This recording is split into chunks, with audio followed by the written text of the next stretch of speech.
So I'd like to maybe get your thoughts on some of the key trends that are going to be influencing labor needs in the energy efficiency industry, like just projecting out, say, maybe over the next 5 years. Melanie, did you maybe want to start us off? I'd be interested in your perspective as you're based in Alberta, and I think we're going to see a lot of changing needs as we continue to move away from fossil fuels. And yeah, did you want to kick us off with some thoughts about the trends for maybe the next 5 years or so? Sure. It's also a very political question. Yes, it is. Sorry, we can Um, remove the Yep. political no, piece from it's all that. good. Let's It's just, all good. yeah. I just, it seems to be the talk right now, and a Yeah, lot of the focus has shifted to, well, we're not entirely sure because of course there's a number of elections coming up both regionally and across the of country, course. and we know that there'll be shifting priorities. I do strongly believe though that the climate change and decarbonization are going to be very much still a part of the platforms. It might look a little bit different, they might be worded differently, so it seems unique, but I think it's still a big part of what we're doing. And generally speaking, we're all on the same path. We're all in agreement that we do have to keep advancing to some of those national, regional, even municipal and local goals to decarbonize, bring that energy use down and become more efficient.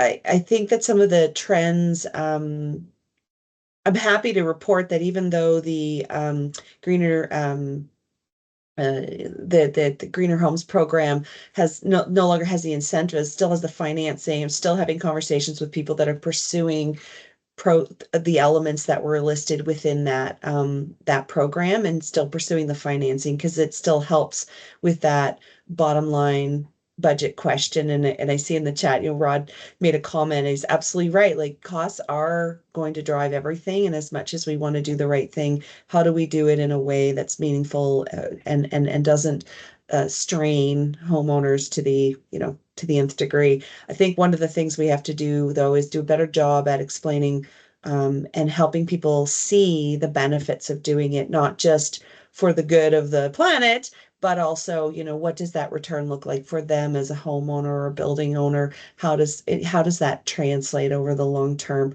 And right now in Calgary, just anecdotally, we are having a water shortage because we had a major water main break, and a huge section of the city has significantly less water to use, and it has, I think, struck home for many people. People banded together. We've reduced our water use as a whole. It's like, well, how can we maintain this now? And it's the same with energy. It's for all our resources. Like, how can we maintain this and make this shift? So I'll just leave it there. That's interesting. Yeah, very good point. Sometimes we're driven to action out of necessity.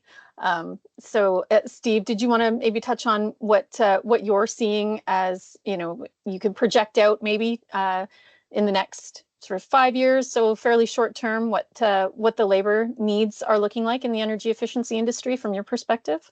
Well, maybe what I'll do is just speak a little bit about work that I'm doing at the Toronto District School Board, which I think is emblematic of school boards across the country. Toronto is the largest. They have 600 schools.